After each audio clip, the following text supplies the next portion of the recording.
Bharatiya Janata party, दुनिया की सबसे बड़ी पॉलिटिकल पार्टी। कभी सोचा है कि इतनी विशाल मशीनरी आखिर चलती कैसे है?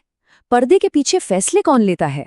और इसका सबसे बड़ा पद यानी अध्यक्ष का पद, उस तक कोई पहुंचता कैसे है?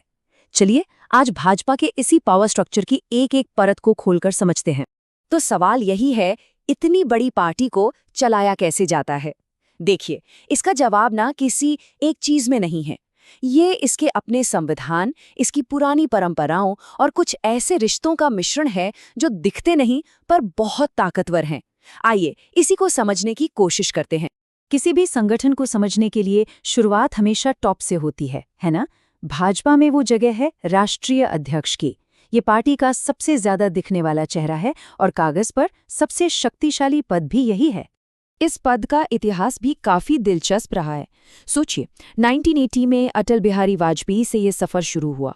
फिर लाल कृष्ण आडवाणी आए, जिन्होंने पार्टी को जमीन पर खड़ा किया। फिर वो दौर आया अमित शाह का, जिनके समय में पार्टी ने बड़ी बड़ी चुनावी जीतें देखीं। और आज जेपी नड्डा इस जिम्मेदारी को संभाल रहे हैं। हर अध्यक्ष अपनी एक अलग छाप छोड़कर गया है।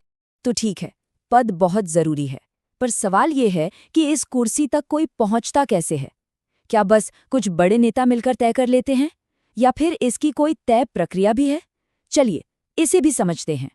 भाजपा का जो पूरा ऑर्गेनाइजेशनल ढांचा है ना, वो नीचे से ऊपर की तरफ जाता है। मतलब चुनाव की जो प्रक्रिया है वो सबसे छोटी इकाई यानी बूथ लेवल से शुरू होती है। फिर मंडल, जिला और राज्य स्तर पर अध्यक्ष चुने जाते हैं। जब ये सब हो जाता है तब जाकर राष्ट्रीय अध्यक्ष के चुनाव का रास्ता खुलता है। और यहाँ एक बहुत जरूरी नियम है पार्टी के संविधान में। राष्ट्रीय अध्यक्ष का चुनाव तभी हो सकता है जब देश के कम से कम आधे से ज्यादा राज्यों में पार्टी के अंदर के चुनाव पूरे हो चुके हों। ये नियम एक तरह से पक्का करता है कि जो भी अध्यक्ष बने उसे पार्टी के एक बड़े हिस्से का समर्थन हासिल हो। अब देखिए, यहीं पर कहानी में एक दिलचस्प मोड़ आता है।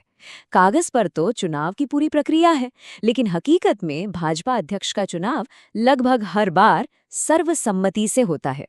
इसका मतलब ये है कि बाकायदा वोटिंग होने की जगह पार्टी के जो सबसे बड़े नेता हैं वो सब मिलकर एक नाम पर सहमत हो जाते हैं। लेकिन क्या सत्ता का असली केंद्र सिर्फ इन्हीं औपचारिक पदों तक है? नहीं, यहीं से कहानी और भी गहरी और दिलचस्प होती है। अब हम बात करेंगे संगठन की असली ताकत की और राष्ट्रीय स्वयंसेवक संघ यानी आरएसएस के प्रभाव की। अगर हम सिर्फ कागजों की बात करें तो पावर का फ्लो बिल्कुल सीधा है। सबसे ऊपर राष्ट्रीय अध्यक्ष, उनके नीचे संसदीय बोर्ड, फिर राष्ट्रीय पदाधिकारी, फिर राज्यों के अध्यक्ष, और ये सिलसिला नीचे बूथ लेवल तक जाता है। एकदम साफ और तय ढांचा है। पर क्या यही पूरी कहानी है? क्या सारे बड़े फैसले इसी ढांचे के अंदर लिए जाते हैं?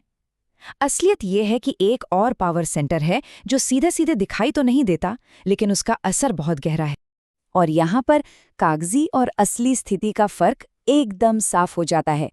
देखिए, औपचारिक तौर पर आरएसएस का भाजपा के फैसलों में कोई रोल नहीं है। भाजपा एक स्वतंत्र पार्टी है। लेकिन व्यवहार में राष्ट्रीय अध्यक्ष जैसे बड़े और अहम पदों पर नियुक्ति से पहले आरएसएस के नेतृत्व से सलाह मशवरा होना ये लगभग तय माना जाता है। इस रिश्ते को समझाने के लिए एक्सपर्ट्स अक्सर एक लाइन का इस्तेमाल करते हैं, अनौपचारिक प्रभाव बिना औपचारिक नियंत्रण के। ये लाइन भाजपा और आरएसएस के इस जटिल रिश्ते को बिल्कुल सटीक तरीके से बताती है। मतलब कंट्रोल कोई फॉर्मल नहीं है, लेकिन प्रभाव बिल्कुल असली है। तो हमने औपचारिक ढांचा भी देख लिया और अनौपचारिक प्रभाव को भी समझ लिया। अब सवाल ये है कि असल में इन दोनों के बीच पावर का बैलेंस बनता कैसे है और अध्यक्ष के पास असल में कितनी ताकत होती है।